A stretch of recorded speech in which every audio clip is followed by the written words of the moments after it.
ভাৰতীয় সেনাৰ অপাৰেশ্যন সিন্দুৰৰ সফলতাৰ বাবে আজি তৈলনগৰী দুলিয়াজানত সহস্ৰাধিক ৰাইজৰ সৈতে তিৰংগা যাত্ৰাত অংশগ্ৰহণ কৰে দুলিয়াজানৰ বিধায়ক তেৰজ গোৱালা, ভাৰতীয় সেনাৰ অৱসৰপ্ৰাপ্ত কৰ্ণেল নিতেশ, নামৰূপ পেট্ৰকেমিকেলৰ অধ্যক্ষ বিকুল ডেকা, উপাধ্যক্ষ অসম গেছ কোম্পানীৰ ইন্দ্ৰ গগৈৰ লগতে শতাধিক ৰাইজে।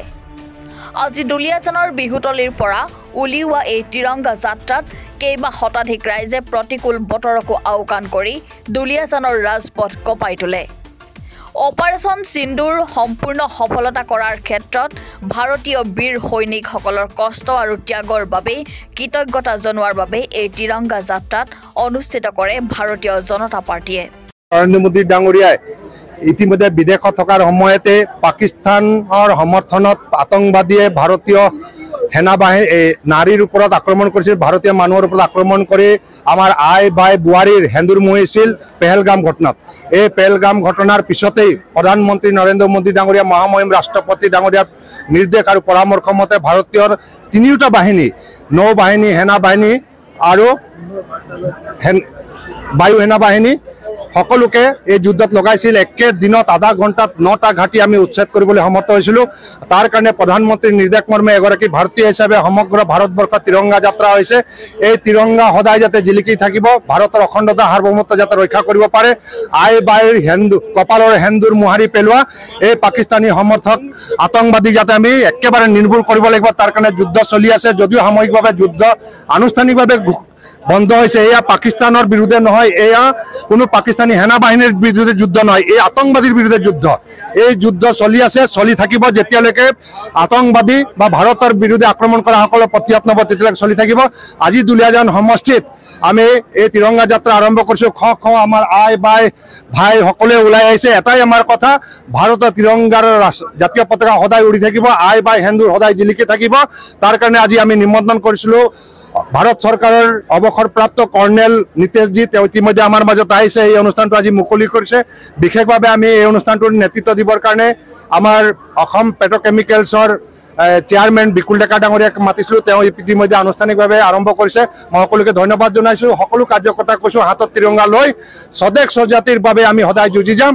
আজিৰ প্ৰতিকূল বতৰ থাকিলেও আমি বৰষুণত তিতিম, ৰ'দত তিতিম, কোনো আপত্তি নাই। আমি ভাৰত মাতৃ ৰক্ষাৰ কাৰণে আমি যুঁজি যাম। কাৰণ 0 ডিগ্ৰী -ডিগ্ৰী চেলচিয়াছত কাৰোবাৰ সন্তান, কাৰোবাৰ পিতৃ, কাৰোবাৰ ঘৰুৱা মানুহ আজি কাশ্মীৰত যেতিয়া যুঁজি আছে, ঠাণ্ডাত ৰখি আছে, আমি বৰষুণত তিতাটো ডাঙৰ কথা নহয়। গতিকে আজি আমি শপত খাইছোঁ, প্ৰতিজ্ঞা কৰিছোঁ, এই যুদ্ধত আমি ভাৰতীয় সেনাৰ লগত আছোঁ। ধন্যবাদ। आज यहाँ पर मैं आया, मुझे बहुत अच्छा लग रहा है कि यहाँ के जो लोकल निवासी हैं वो भी हमारी सेना के साथ में जुटे हुए हैं। और जो अभी रिसेंटली इवेंट हुआ है जिसके अंदर में पाकिस्तान ने हमारे अंदर आतंकवादी गतिविधि की और हमारी सेना ने उसका मुंह तोड़ जवाब दिया।